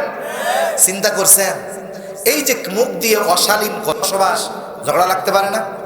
হাড়ি থাকলে বাড়ি লাগে, এক জায়গায় 10-12টা হাড়ি আছে, বাড়ি লাগতেই পারে। এখন সমাজে মানুষ আছে, মতানৈক্য হতে পারে, মসজিদে হতে পারে, বাজারে হতে পারে, কিন্তু আমাদের দেশের মানুষ এইসব তর্কে খুব জুত। করোনা এদেরকে কাজ করতে পারে নাই। করোনার শুরুতেই যখন মাস্কের বাজার গরম, রাজবাড়িতে দুইজনের মধ্যে তর্ক লাগছে, একজনে কয় মাস্ক আর একজনে কয় মাস্ক। আরে ভাই যে কোনো একটা হলেই তো হলো, দুইজনে তর্ক করে মারামারি, একজন একজনে মাইরাই ফেলছে।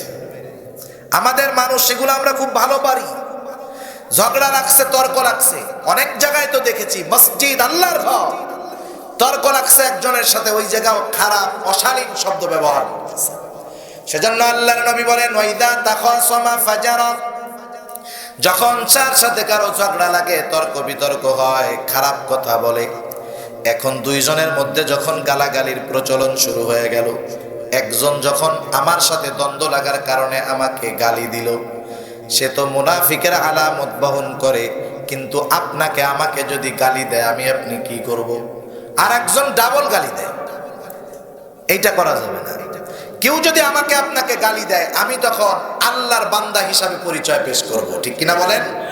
পবিত্র কোরআনুল কারীমের সূরা ফুরকান আল্লাহ তাআলা তার বান্দাদের বিশেষ কয়েকটা গুণাবলীর কথা বলেন। আল্লাহ তাআলা বলেন, তার যখন কোনো জাহেল, যখন কোনো মূর্খ কোনো মুমিন বান্দাকে গালি দেয়, তারা কি করে? আল্লাহ বলেন ওয়া ইযা খাতাবাহুমুল জাহিলুনা ক্বালু সালামা, যখন কোন জাহেল মূর্খ কোন মুমিনের সাথে খারাপ আচরণ করে, গালি দেয়, তখন বলে সালাম সালাম, শান্তি, ভাই মাপ চাই, ফিরে যাবে, ওর কাছ থেকে মাপ চায় ফিরে চলে আসে। এটা তার পরাজয় নয়, বরং এটাই মুমিনের বিজয়, ঠিক কিনা?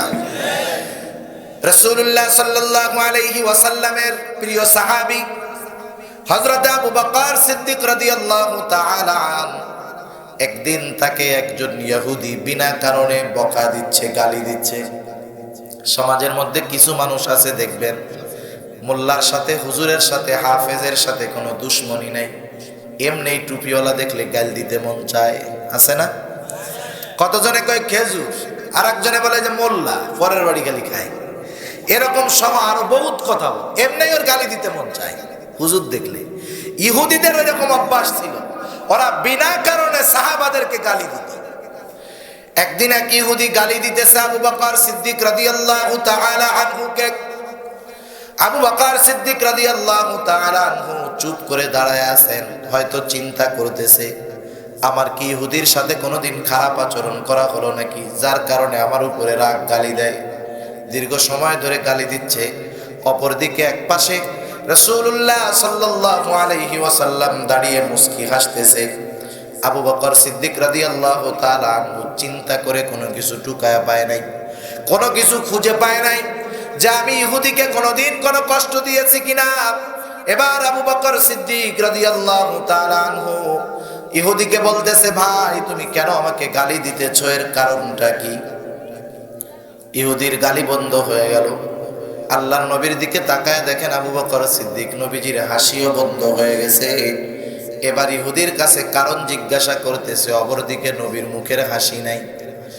আবু বকর সিদ্দিক রাদিয়াল্লাহু তাআলা আনহু ইহুদির কাছ থেকে গালির কারণ জানাটা বেশি গুরুত্বপূর্ণ মনে করলেন না।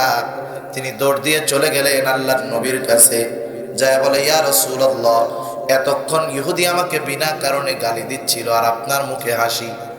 আবার যখন আমি তাকে কারণ জিজ্ঞাসা করলাম, গালি বন্ধ করে দিল, আর আপনার মুখের হাসিটা চলে গেল। ইয়া রাসূলুল্লাহ, কারণটা কি? আল্লাহর নবী বলেন, ও আবু বকর, আল্লাহ তাআলা আমাকে যা দেখান তুমি তা দেখতে পাও না, আমি দেখতেছিলাম। ইহুদি যখন তোমাকে গালি দিচ্ছিল তুমি চুপ করেছিলা। ইহুদির গালির প্রতি উত্তর দেওয়ার জন্য আল্লাহ তাআলা তোমার পক্ষে একজন ফেরেশতা নিযুক্ত করে দিয়েছিলেন। তুমি যখন তাকে জিজ্ঞাসা করেছো তার গালি বন্ধ হয়ে গেছে, ফেরেশতাও চলে গেছে। আমি এই দৃশ্য দেখতেছিলাম আর হাসতেছিলাম। এই জন্য কেউ যদি আমাকে আপনাকে বিনা কারণে গালি দেয়, আমি তার গালির প্রতি উত্তর দিব না। আল্লাহ তাআলা আমার পক্ষেও তার গালির প্রতি উত্তর দেওয়ার জন্য একজন ফেরেশতা আল্লাহ নিযুক্ত করে দিবে। সেজন্য আমরা জাহেল, মূর্খ, মুনাফিকের চরিত্র আমাদের জবানের মধ্যে আনবো না, ঠিক কিনা বলেন? কারণ আমার চিন্তা থাকবে আমার উচ্চারিত প্রতিটা শব্দ কি হইতেছে? রেকর্ড হইতেছে, রেকর্ড হইতেছে। আল্লাহ রাব্বুল আলামিন রেকর্ড করাইতেছেন। আর আমি আমার জবান দিয়ে সব সময় সত্য কথা বলবো, কারণ সত্য হলো মুমিনের ভূষণ। আর আল্লাহর নবী বলেন, ইন্নাস সিদকা ইয়াহদি ইলাল বির ওয়া ইন্নাল বিররা ইয়াহদি ইলাল জান্নাহ। সত্য মানুষকে কল্যাণের দিকে নিয়ে যায়, আর কল্যাণ মানুষকে জান্নাত পর্যন্ত পৌঁছায় দেয়। এজন্য নবী আমার জানায় দেন, প্রকৃত মুসলমান যদি হতে চাও, তোমার হাত এবং জবানকে অপর মুসলমানের জন্য নিরাপদ বানায় ফেলো। হাত দিয়ে তুমি তোমার মুমিন ভাইকে কষ্ট দিও না, জবান দিয়ে কষ্ট দিও না। কেউ যদি বিনা কারণে অন্যায়ভাবে কোনো মুমিনকে কষ্ট দেয়, এটা মুমিনের হক নষ্ট করা হয়। আল্লাহর নবী এক হাদিসের মধ্যে বলেন, তোমরা সেই দিন আসার পূর্বে সতর্ক হয়ে যাও, যেই দিন আল্লাহ তাআলা বাদী বিবাদীর মধ্যে ফয়সালা করে দিবে। দুনিয়ার মধ্যে তোমরা কেউ যদি কারো সাথে অন্যায়ভাবে কথার দ্বারাও কষ্ট দিয়ে থাকো, দুনিয়ায় থাকতে ক্ষমা চেয়ে নাও, তা না হলে কিয়ামতের দিন এই খারাপ কথার হকটা তোমার নেকি দিয়ে অথবা তার গোনা তোমাকে নিয়ে আদায় করতে হবে। সেজন্য আমার জবানের বহুত বড় দাম, মুমিনের জবানের অনেক বড় দাম। মুমিনের অন্তরে ভালো আছে, জবান দিয়ে ভালো বের হবে। যার অন্তরে গালি আছে তার জবান দিয়ে কি বের হবে? গালি বের হবে। আর মুমিন অন্তরের যাই আসুক, শয়তানের ওয়াসওয়াসায় যাই আসুক, জবান দিয়ে কোনো সময় খারাপ কথা বের করবে না, জবানের হেফাজত করবে। কারণ এটা রেকর্ড হইতেছে। কি হইতেছে? রেকর্ড হইতেছে। এবার আসেন, ছোটদের সাথে ভালো আচরণ করতে হবে, বড়দের সাথে সম্মানজনক ব্যবহার করতে হবে। রাসূলুল্লাহ সাল্লাল্লাহু আলাইহি ওয়াসাল্লাম বলেন, মান লাম ইয়ারহাম সাগীরানা ওয়া লাম ইউক্কির কাবীরানা ফালাইসা মিন্না। নবীজি আমার বলেন, যেই বড় ছোটকে স্নেহ করে না আর যেই ছোট বড়কে সম্মান করে না, সে আমার উম্মত না। সেজন্য রাসূলুল্লাহ সাল্লাল্লাহু আলাইহি ওয়াসাল্লাম ছোট মানুষদেরকে কোন পদ্ধতিতে স্নেহ করেছেন আমাকে জানতে হবে। আমরা অনেক সময় চিন্তা করি ছোট ও আমাকে শ্রদ্ধা করবে, আমাকে আগে সালাম দিবে, কিন্তু আল্লাহর রাসূল সাল্লাল্লাহু আলাইহি ওয়াসাল্লামের জীবনী ছিল, উনি তো ছোটদেরকে আগে সালাম দিতেন, ছোটদের সাথে মিষ্টি ভাষায় কথা বলতেন। নিজের অধীনস্থ গোলামদেরকেও তিনি কখনো গরম ব্যবহার করতেন না। আর আমরা আমাদের অধীনস্থ যারা আছে, আমরা আমাদের সন্তান, স্ত্রী, পরিবার পরিজন, কাজের লোক, এদের সাথে খারাপ আচরণ করি, ঠিক না? কত সম্মানিত ব্যক্তি তার ঘরের কাজের লোকরে গরম খুন্তির সেকা দিয়ে মাইরাও ফেলতেছে, এরকম ঘটনা শোনেন না মাঝে মধ্যে? কিন্তু আল্লাহর নবী শিশুদের সাথে, গৃহকর্মীর সাথে কেমন আচরণ করছে? হযরত আনাস রাদিয়াল্লাহু তাআলা আনহু বলেন, আমি 10 বছর রাসূলুল্লাহ সাল্লাল্লাহু আলাইহি ওয়াসাল্লামের খাদেম ছিলাম। আল্লাহর নবী একটা দিন আমাকে বলে নাই এটা কেন করেছো, এটা কেন করো নাই, বরং একদিন আল্লাহর নবী আমাকে একটা গুরুত্বপূর্ণ কাজে পাঠাইলেন। প্রতিমধ্যে বাচ্চারা খেলাধুলা করতেছে, আমি তাদের খেলাধুলা দেখে ওখানে দাঁড়ায় গেলাম। যেই দায়িত্ব দিয়ে আল্লাহর নবী আমাকে পাঠিয়েছেন আমি ভুলে গেলাম। দীর্ঘ সময় পর আমার এইটা মনে পড়লো, আমি ভয় পেয়ে গেলাম। আল্লাহর নবীর কাছে ফিরে আসলাম। আল্লাহর নবী আমার উপস্থিতি না হওয়ার কারণে নিজে গিয়ে সেই কাজ সম্পাদন করলেন। আমি তো ভয় পেয়ে গিয়েছিলাম, কিন্তু নবীজির কাছে আসার পর নবীজি আমার উপরে রাগ হলেন না, আমাকে ধমক দিলেন না, আমার সাথে কোনো প্রকার কোনো খারাপ আচরণ করলেন না। এজন্য আল্লাহর নবী যখন রাস্তা দিয়ে যাইতেন, ছোট বাচ্চারা আল্লাহর নবীর কাছে আসতো, আল্লাহর নবী তাদের মাথায় হাত বুলায় দিতেন, আগে সালাম দিতেন। এজন্য সমাজের মধ্যে দেখবেন যেই মানুষগুলা মিষ্টিভাষী মানুষ, এদের কাছে আসে বেশি, বসে বেশি। আর যেই মানুষগুলা কর্কশ, যত জ্ঞানী হোক ওর দ্বারের কাছে কেউ থাকে না, ভয়ে ভয়ে আগে বলায়। সেজন্য আমরা আমাদের ভাষার মধ্যে মিষ্টতা আনবো, কারণ আল্লাহ তাআলা এই জবান দিয়েছেন, কথা বলার শক্তি দিয়েছেন, এটা নেয়ামত। আমি আমার ভাষার মাধ্যমে মানুষকে কাছে টানবো। দেখেন ভাষার কত পাওয়ার। রাস্তার মধ্যে হকার দেখছেন, হকার আছেন আপনাদের এলাকায়? ছোট্ট একটা মাইক বাজায় দেখবেন, সব রোগের ওষুধ বেছে 10 টাকার মধ্যে। মাজা ব্যথা, কিরা ব্যথা, হার্টের ব্যথা, ক্যান্সার, যাতে সব ভালো হয়ে যাবে। ও যে কথাগুলা বলে, কোনোদিন দেখছেন কোনো হকার একা একা বক বক করতেছে? একা একা বক বক করে না, আশেপাশে লোকজন থাকে, চতুর্দিকে মানুষ ভিড়ে থাকে। প্রত্যেকটা মানুষকে আলাদা ডাইকা নিয়ে জিজ্ঞাসা করবেন, ও যে ওষুধ বেছে কাজ হবে? বলে আল্লাহর কসম কাজ হবে না। তাহলে তুই ওই জায়গায় দাঁড়াই ওর ওষুধ কেনার সিরিয়াল ধরলি কেন? যে বক্তব্য দেয়, যেমনি কয় এমনি কাজ হয়ে যেতে হয়, ঠিক কিনা বলেন? হকার তার কথার দ্বারা, তার ভাষার প্রেজেন্টেশনের দ্বারা, তার উপস্থাপনার দ্বারা, তার ভাষার কৌশলের দ্বারা একটা মিথ্যা জিনিস, ভুয়া জিনিসের প্রতি আমাদেরকে আকৃষ্ট বানায় ফেলতেছে। সেজন্য মিষ্টিভাষী মানুষ সবার কাছে প্রিয়, আর কর্কশভাষী মানুষ এর কাছে কেউ গেছে না। এজন্য আমরা মানুষের সাথে নরম ব্যবহার করব, বাচ্চাদের সাথে নরম আচরণ করব। অনেক সময় আমাদের অঞ্চলগুলোতে আমরা বুঝি না, ছোট বাচ্চারা যখন মসজিদের মধ্যে যায়, 3-4 বছরের বাচ্চাগুলা যখন যায়, অনেক মানুষ বাধা দেয়, ধমক দিয়ে ওর বাপ সুদ্ধা মসজিদ থেকে বের করে দেয়, বলে নিজেও আইছে আবার পোলারেও নিয়ে আইছে। আবার যদি জুমার দিন যায়, দোয়া টোয়া যদি থাকে, জিলাপি টিলাপি যদি থাকে, কতজন অপমান করে বসে, নিজেও আসছে, বাঘ বেশি নেওয়ার লাইগা নিজের দুধের পোলারেও নিয়ে আসছে। আছে না নাই ভাই? 3-4 বছরের বাচ্চা ওর বাবার সাথে যাইতে চাইতেই পায়। আমার তো 1.5 বছর 19 মাসের বাচ্চা, ও তো আমার সাথে চলে আসতে চায় সবসময়, প্রত্যেকবার কাদায় রেখে আসতে হয়। ওই বাবা মসজিদে আসতেছে, বাচ্চাটাও আসতে চাইছে, আসুক না। ও যদি ভুল ক্রমে, ছোট বাচ্চা যদি প্রস্রাব পায়খানা কইরেই দেয়, তাহলে কি ওই বাচ্চার বাপ ইমাম সাহেবরে বলবে নাকি, ইমাম সাহেব আপনি মসজিদের ইমাম, এই আগা আপনি পরিষ্কার করেন? বলবে? মুয়াজ্জিনকে বলবে? নাকি সভাপতি সাহেবরে বলবে যে না আপনি মসজিদের সভাপতি, আপনার এই পায়খানা পরিষ্কার করতে হবে, নাহলে কিন্তু অবস্থা খারাপ? বলবে? বরং সে পরিষ্কার করবে নিজে হাতে, প্রয়োজনে স্যাবলন আনবে, 10 বার মুছবে, ইমাম সাহেব মুয়াজ্জিনের কাছে মাপ চাবে যে ভাই ভুল হয়ে গেছে, ছোট বাচ্চা, ঠিক না? আচ্ছা, এই যে 3-4 বছরের বাচ্চাটা গেল, আপনি যদি 2 দিন তারে ধমক দেন, এই সর, এই 3 বছরের বাচ্চা আজকে ধমক দিয়ে বের করে দিলেন, এই ছেলেটারই যখন 16 বছর 15 বছর বালেগ হবে, যেই ছেলেকে ধমক দিয়ে বের করে দিলেন, ওই ছেলে যদি খারাপ হয়, 14 গোষ্ঠী ঠ্যাং ধরে অত তখন মসজিদে নিতে পারবেন না, ঠিক কিনা বলেন? তাহলে দেখেন, আপনার একটা কর্কশ ভাষার কারণে একটা সন্তান মসজিদ বিমুখ হয়ে গেল, এর দায় কিন্তু কিয়ামতে আপনি এড়াইতে পারবেন না।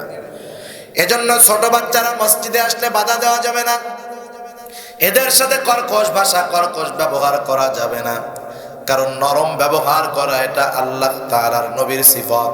সেজন্য আমরা বাচ্চাদের সাথে ভালো আচরণ করব, আমাদের কথার মধ্যে সংযত রাখব, সংযম রাখব, মিথ্যা বলবো না, মুখ দিয়ে যত গুনাহ আছে এইগুলার গুনাহ করব না, গীবত করব না, পরনিন্দা করব না, মিথ্যা বলবো না, ছলচাতুরি করব না। এক কথায় জবানের মাধ্যমে যত গুনাহ হয় সব গুনাহ থেকে বাঁচবো, যেটা উচ্চারণ করব ভালো উচ্চারণ করব, কারণ আমার প্রতিটা শব্দ রেকর্ড হইতেছে, আর শব্দ যেমন আমার প্রতিদানটাও হবে তেমন। সেজন্য এই যে কথা বলতে পারি, অঙ্গ প্রত্যঙ্গ, এগুলো সব আমার জন্য আমানত, এগুলো আল্লাহর পক্ষ থেকে শুধু নেয়ামত না, সাথে সাথে কি বলেন? আমানত। আর আল্লাহ বলেন ইয়ালামু খাইনাতাল আয়ুন ওয়া মা তুখফিস সুদূর। আল্লাহ তাআলা বলেন তোমরা চোখের কি খেয়ানত করো, অন্তরের মধ্যে কি লুকাও, আমি আল্লাহ সব জানি। সেজন্য আল্লাহ তাআলার সিসি ক্যামেরা আমাদেরকে একবারে বেষ্টন করে রাখছে। আমরা একটা মুহূর্ত আল্লাহর দৃষ্টির বাইরে নাই, একটা শব্দ নাই যেটা অন্তরে আছে আল্লাহ শোনে না। তাহলে দেখেন, আমরা এমন একটা প্রোটোকলের মধ্যে থেকেও কেমন করে অন্যায় করি, গুনাহ করি, এগুলার দিকে আমরা ধাবিত হব না। আর আগামীকাল যেহেতু আমাদের আন্তর্জাতিক মাতৃভাষা দিবস, যাদের অবদানে আজকে আমরা বাংলা ভাষায় কথা বলতে পারতেছি, যেহেতু আন্তর্জাতিক মাতৃভাষা দিবস, এটা আন্তর্জাতিকভাবে বিভিন্ন পদ্ধতিতে পালিত হতে পারে, ঠিক না? হিন্দুরা এক পদ্ধতি পালন করতে পারে, বৌদ্ধরা পারে, খ্রিস্টানরা পারে, আন্তর্জাতিকভাবে যারা আছে তারা পারে। কিন্তু যে পদ্ধতি থাকুক না কেন, মুমিনেরও তো কিছু পদ্ধতি আছে, ঠিক কিনা বলেন? অন্যরা যা করে করুক, সেটা পরের ব্যাপার। আমরা পালন করব কিভাবে? আমাদের এই পালন তো সব সময় হবে। আমাদের এই দোয়া, আমাদের এই মাতৃভাষা দিবস পালন, এটা শুধু একদিন না। কারণ আমরা 21শে ফেব্রুয়ারি শুধু যে বাংলায় কথা বলি তা না, সারা বছর বলি। যতদিন আল্লাহ জবান খোলা রাখবেন ততদিন বলবো, ঠিক না? সেজন্য ততদিন আমাদের তাদের জন্য দোয়া থাকবে। আমরা তাদের জন্য দোয়া করব। 3 বার ইখলাস পড়া, 1 বার ইখলাস পড়া, সূরা ফাতিহা পড়ে আমরা দোয়া করে দিব, আল্লাহ যাদের আত্মত্যাগে আল্লাহ আজকে বাংলা ভাষায় কথা বলতে পারতেছি, এই মুমিন মানুষগুলাকে আপনি শহীদের মর্যাদা দান করেন। আপনি বলেন তো, সারা দুনিয়ার মানুষ যেই পদ্ধতিতে পালন করুক না কেন, একজন মানুষ যদি একবার ইখলাস পড়ে তাদের জন্য দোয়া করে, কার পালনটা উত্তম হবে? একবার ইখলাস পড়ে তার জন্য দোয়া করলে এটার সাথে বাকিগুলার তুলনা করার সুযোগ নাই। বরং এমন এমন কিছু কাজ তো হবে যার ফলে তাদের গুনাহ হওয়ার সম্ভাবনা আছে, সওয়াব তো বহুত দূরের কথা। সেজন্য আমরা মুমিন, আমাদের কর্মগুলো ঈমান মার্কা হতে হবে। আল্লাহ রাব্বুল আলামিন এই সূরা কফ থেকে 16, 17 এবং 18 নম্বর আয়াতের আলোকে যেই কথাগুলো হলো, আল্লাহ তাআলা আমাদের সবাইকে বুঝবার এবং আমল করবার তৌফিক দান করুক। সবাই বলি আমিন।